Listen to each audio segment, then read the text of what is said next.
Indeed, indeed, I am blessed. And one of my greatest blessings is that I get to occasionally share my heart, share my thoughts with my Unity family. So I thank you for that. Although I have to tell you, if I'm being honest, and I feel like I should be, I didn't really want to talk this week. I did not want to try to think of ways to tell people how to improve their lives or their spiritual lives or figure out a happy ending for your life, because this was a pretty rough week for me and my family. And it seemed like just getting through it would be enough. Trying to add being happy seemed like more than I could muster this week. And was certainly more than I could ask my family to try and accomplish. I think probably a lot of you know what went on, but for those of you that don't, Friday the 9th, I stopped by my parents' house after work to talk with them about us getting older and what the future might hold and plans that we should be making.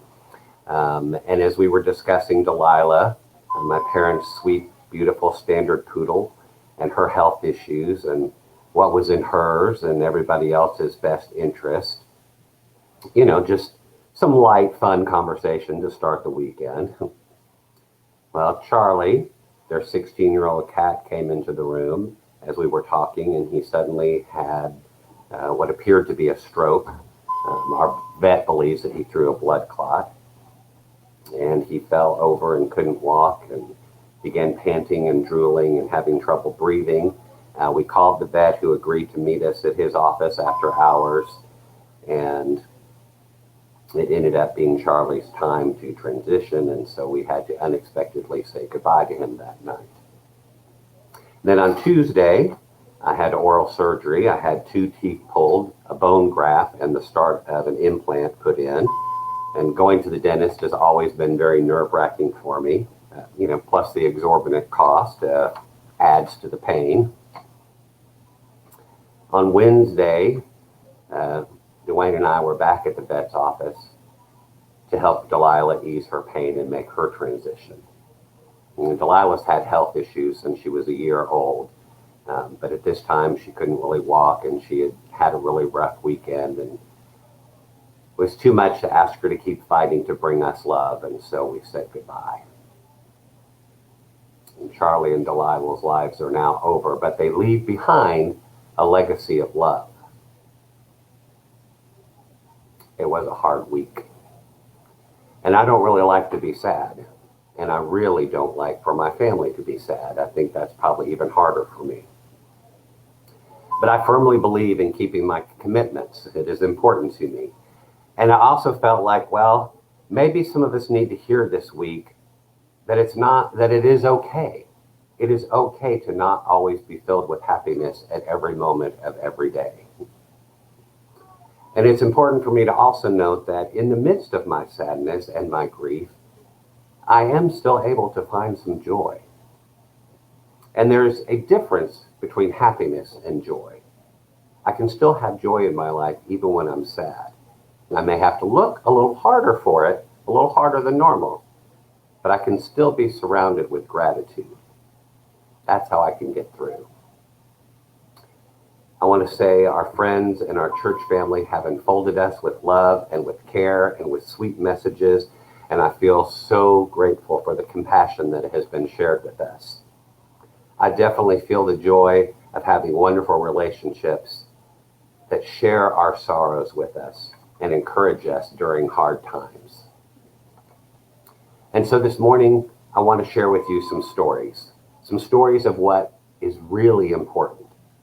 Stories that will help us think about the choices that we make and the results of those choices. Stories that may indeed help us to find a happily ever after for ourselves. Stories that will help us not only to be happy, but more importantly, to be grateful and to be joyful, and to share that joy, to share that gratitude with others. So I'd like to start with one of my very favorite parables, a story that I know that I've shared with you before, and I likely will again because it is the main thing that I think we are called to do with our time here on earth. So let's tell the story from Matthew 25, verses 31 to 46, the story of the sheep and the goats. When the Son of Man comes in all his glory, and all of the angels with him, he will sit on his glorious throne, and before him will be gathered all of the nations, and he will separate them one from another, as a shepherd separates the sheep from the goat. And he will place the sheep at his right hand and the goats at his left. And then the king will say to those on his right hand, "Come, O blessed by my Father, inherit the kingdom prepared for you from the foundation of the world. For I was hungry, and you gave me food. I was thirsty, and you gave me drink. I was a stranger, and you welcomed me. I was naked, and you clothed me. I was sick, and you visited me. I was in prison, and you came to me."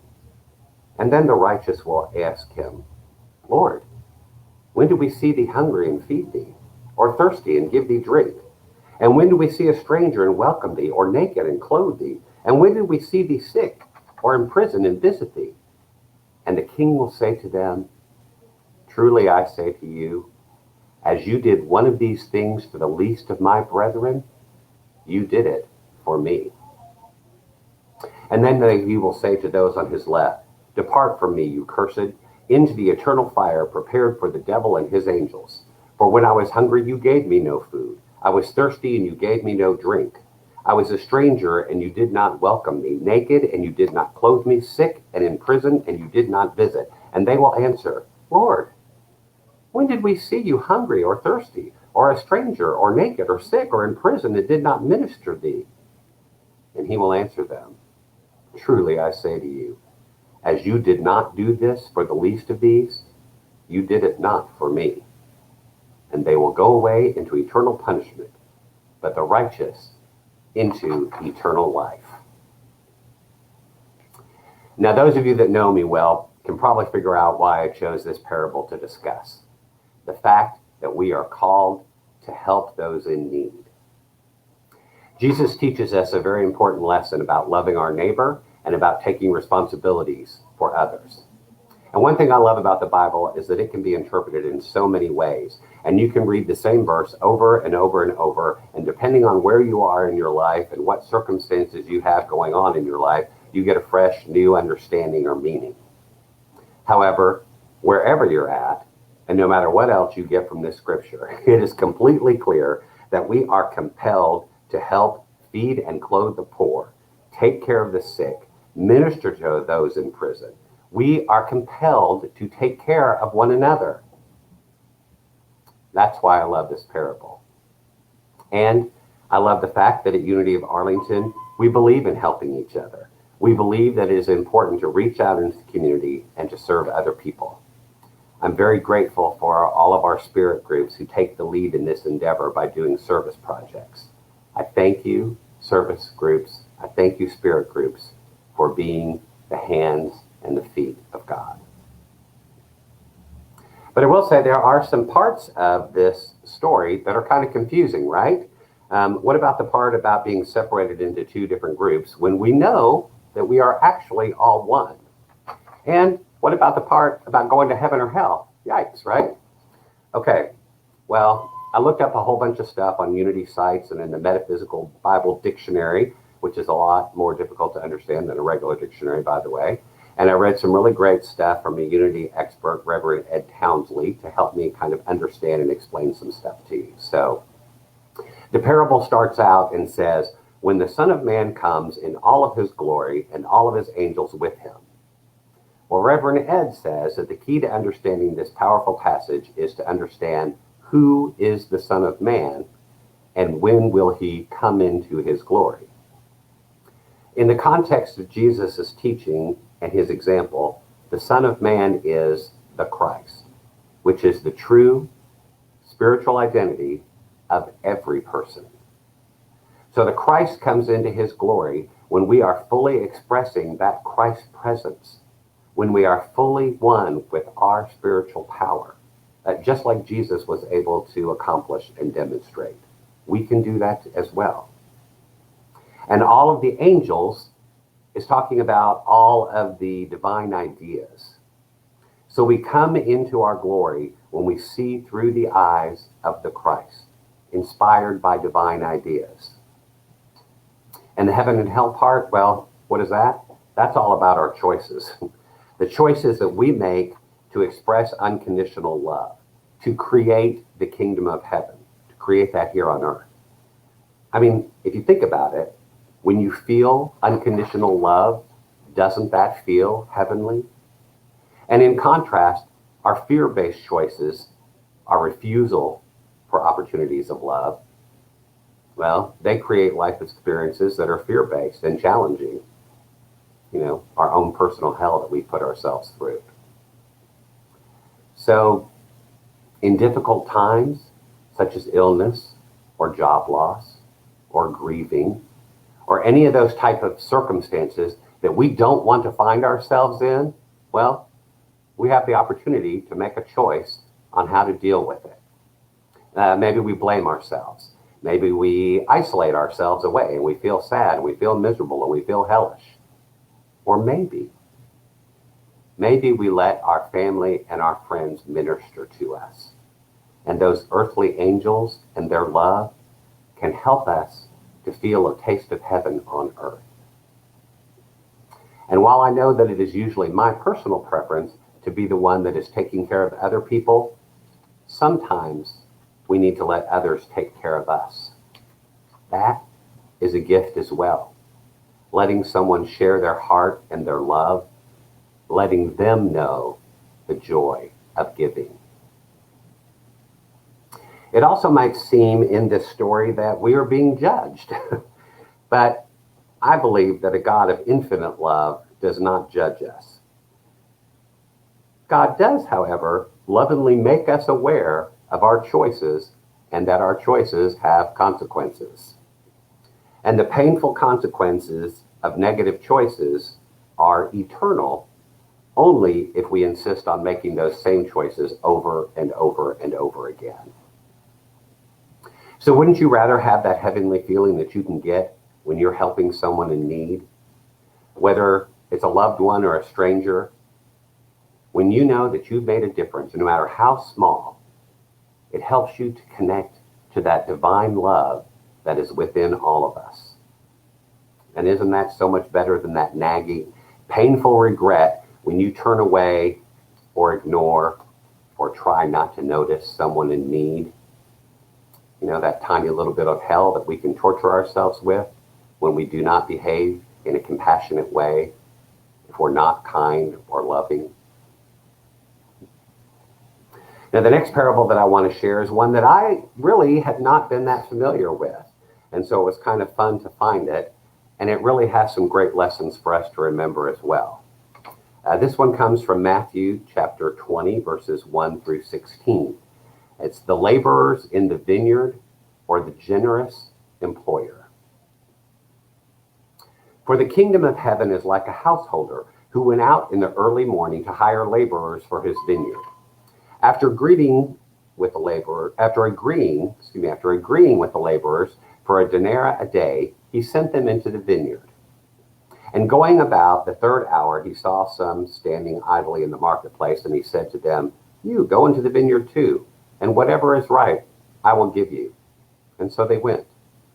Going out again on the 6th hour and the 9th hour, he did the same thing. And around the 11th hour, he found some others still standing around. And he said to them, "Why do you stand here idle all day?"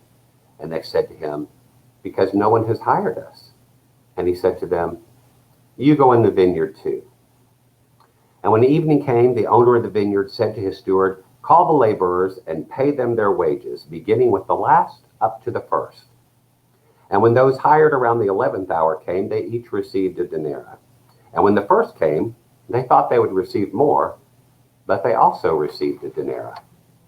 And on receiving it, they grumbled at the householder, saying, "These last worked only for an hour, and you made them equal to us who have had the burden of the day and the scorching heat." But he replied to them, "Friend, I am doing you no wrong. Did you not agree with me for a denarii? Take what belongs to you and go. I choose to give this last as I give to you. Am I not allowed to do what I choose with whatever belongs to me? Do you begrudge me my generosity? So the last will be first, and the first last. Now, this parable, for me, has a lot to unpack. And I have to admit that first, when I read it, I'm on the side of the workers. They were there all day, and they got the same as the others. I mean, I would be annoyed. I would feel like that was unfair. So let's examine that a little bit closer. In the parable of the laborers in the vineyard, we see the extraordinary generosity and the compassion of God. Now, there is great tragedy in unemployment, then and now. In Jesus' time, laborers were hired and they had to wait each day in the marketplace until someone hired them for a day's work. No work meant that usually they would have no food on the family's table that day. The laborers who worked all day and received their payments complained that the masters paid the people in the late afternoon the same wage. The vineyard owner undoubtedly hired them in the late afternoon just so they would not have to go home payless and hungry. And while their reward is the same, the motive for one's labor can make all the difference. Some people work only for the reward. They will only put in as much effort as they think they need to get something out of it. Others labor out of love and the joy for the opportunity to work, the opportunity to serve God and their neighbors with generosity and with joy. Do you find joy in giving freely to others? Lord, may I serve you and my neighbors with a glad and a generous heart, not looking for how much I can get, but rather looking how much I can give. You know, there is plenty of goodness and plenty of blessings for all of us. We can all be prosperous. Someone else does not have to get less so that we can get more. So don't worry about what others are receiving and what their blessings are. Concentrate on yourself, on your relationship to God, your relationship to the divine. And this part is challenging for me, I'll admit, but we have no business deciding or judging how other people should share their wealth or their generosity or their giving. You know, there's been a lot of talk lately. I've seen on Facebook a bunch of memes about the wealthy and how they're spending their money. In particular, right now, there's a lot of people making fun of and criticizing Elon Musk for wasting his money and trying to go to Mars and not ending world hunger or helping the poor. Now, I'll admit, I think some of those memes are funny, and when I see them at first, I agree, and I'm like, oh my gosh, he should do better. He's got all this money. What the heck? But what good does it really do me or the poor or the hungry wasting my time on what I think he should be doing? I have no control over him or his decisions, and I'm guessing that no amount of memes or rude comments or social media is going to influence his behavior, and maybe our time would be better spent worrying about what we could do for the poor and the hungry. You know, the one person that I can influence to do good in this world and to make a difference in somebody else's life is me. So if I think something has to be done, granted on a much smaller scale than what he could do, then I should get busy and get about doing it and not worry so much about what other people are doing. I should be an example, and I should get all those around me that I actually know and that I have a relationship with to join me in the efforts, and stop worrying and wasting my time about what other people are doing with their money and their giving. You cannot pull someone else into spiritual alignment on any of this stuff, but you can pull yourself out of alignment trying. So detach from the intense need to wake other people up. Everyone is in their own process and in their own time. Walk your own path in order to lead others. My current path is about promoting kindness, trying to understand and remember how a little bit of kindness can go a long way, and can certainly change the day and often the life of somebody else. My next couple stories will quickly share hearts and kindness with others. This is a story, I think I may have shared this one once before, but it bears repeating, called My Best Customer Ever. I work in a decent-sized local indie bookshop. It has a great job 90% of the time, and a lot of our customers are pretty neat people. Anyhow, in the middle of this day, this old lady comes up, and she is lovably kooky. She effuses how much she loves the store and how she wishes she could spend more time here, but her husband's in the car waiting, and oh, I better buy him some chocolate. She piles a bunch of art supplies on the counter, and then she stops and she tells me how beautiful my bangs are and how they remind her of the ocean. Whoosh, she says, and she makes a waving gesture with her hand. And I think to myself, okay, awesomely happy, weird little old ladies are my favorite kinds of customers. They're thrilled about everything and they are comfortably bananas. I can have a good time with this one. So we chat and it's nice. And then this kid, who's been up to the counter a few times gathering school textbooks, comes up in line behind her. We're connected to a major university in the city, so we have a lot of students that pass through. She turns around to him and out of nowhere demands that he puts his textbook up on the counter. He's confused, but she explains that she is going to buy his textbooks. He goes sheetrock white. He refuses and adamantly insists that she can't do that. It's like over $400 worth of textbooks. She, this tiny old woman, boldly takes them out of his hands, throws them up on the counter, and turns to me with an intense stare and tells me to put them on her bill. The kid at this point is practically in tears. He's confused and shocked and grateful. And then she turns to him and she says, "You need chocolate." And she starts grabbing handfuls of chocolate and putting them in her pile. And he keeps asking her, "Why are you doing this?" And she responds, "Do you like Harry Potter?" And she throws a copy of the New Cursed Child book onto the pile as well. And finally she's done, and I ring her up for a crazy amount of money. And she pays, and she asks me to please give the kid a few bags for his stuff. While I'm bagging up his merchandise, the kid hugs her. And we're both telling her how amazing she is and what an awesome thing she's done. And she turns to us both and she says probably one of the most profound, unscripted things that I've ever heard anyone say. It's important to be kind. You can't know all the times that you've hurt people in tiny, significant ways. It's easy to be cruel without meaning to be. There's nothing you can do about that. But you can choose to be kind. Be kind. The kid thanks her again and leaves. I tell her how awesome she is. And she's staring at the door after him and she says to me,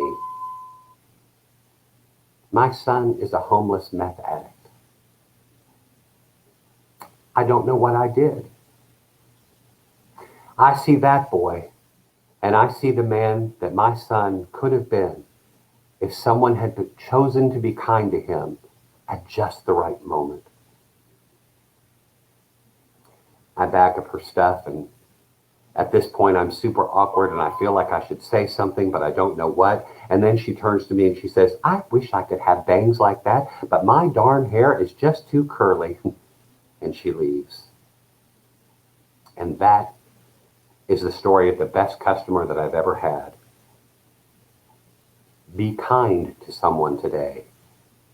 You never know what your actions may affect those of others around you. So you may as well be kind to all. This story is by John Pavlitzky. It's called Bananas.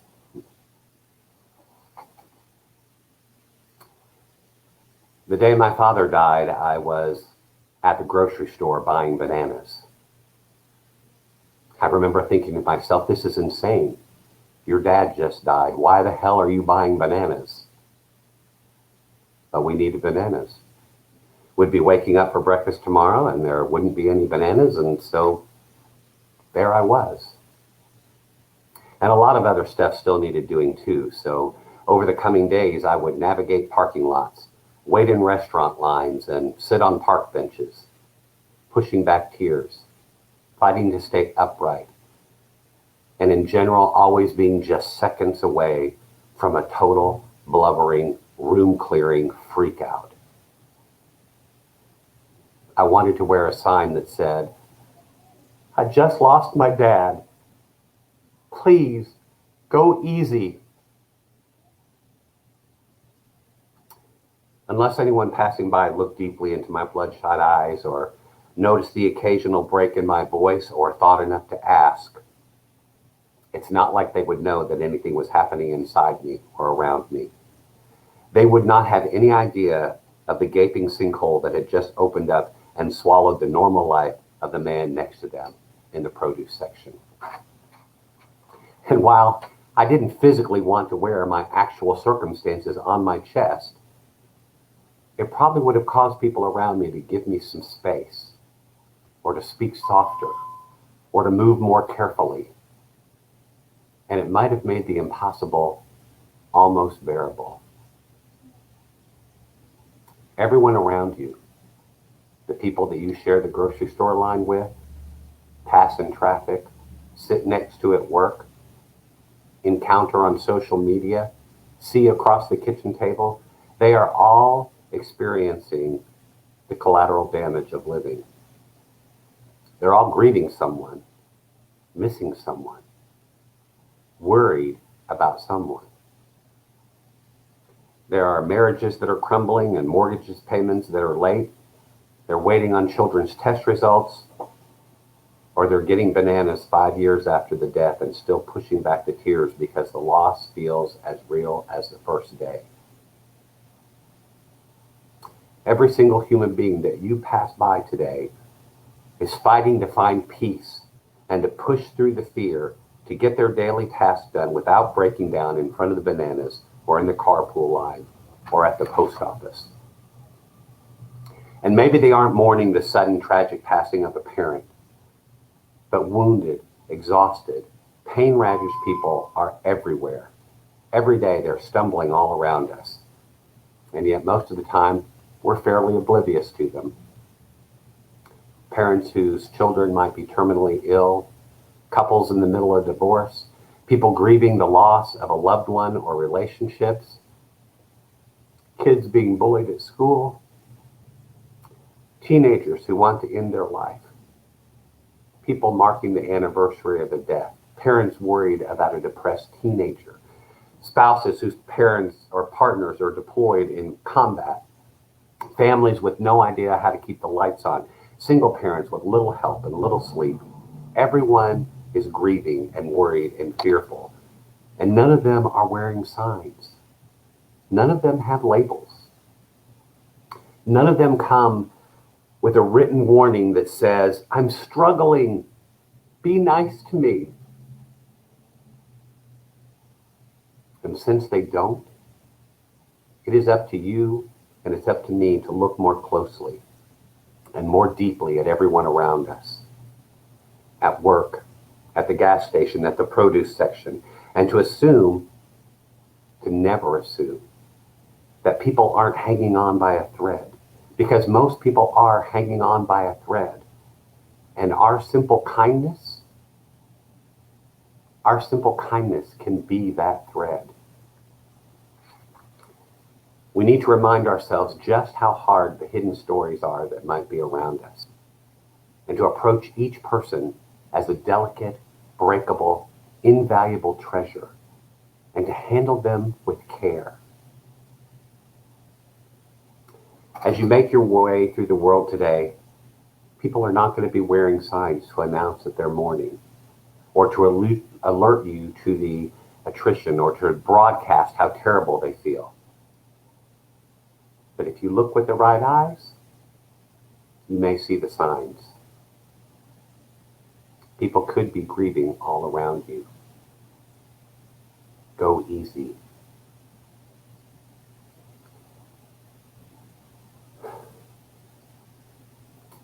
So I want to remind you today, be kind all the time. Not when you think about it, not when it's easy, not when it's convenient, always. Even when you need some kindness and compassion, even when you're tired, even when you don't want to, be kind. One final story that holds a wonderful suggestion on a way to view your life. A nice key to perception called Can Anybody See God? A small boy once approached his older sister with a question about God. Susie, can anybody ever really see God? He asks. Busy with other things, Susie curtly replies, No, of course not, silly. God's so far up in heaven that nobody can see him. Time passes and his question still lingered, so he approached his mother. Mom, can anybody ever really see God? No, not really, she said gently. God is a spirit, and he dwells in our hearts, but we can never really see him.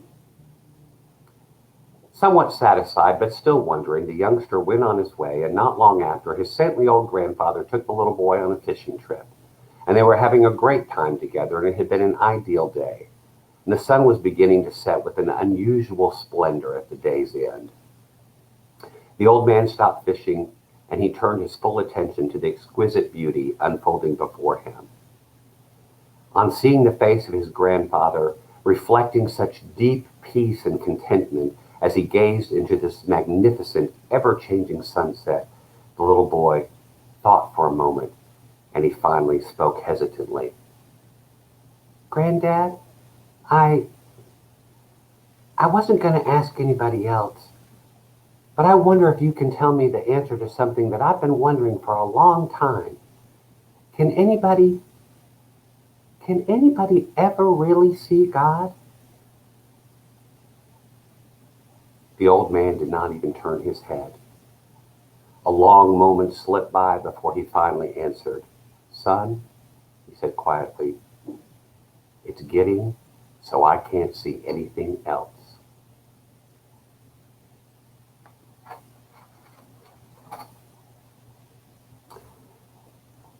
So I say to you, I would try and tell you how to live happily ever after, how to have a happy ending for your story.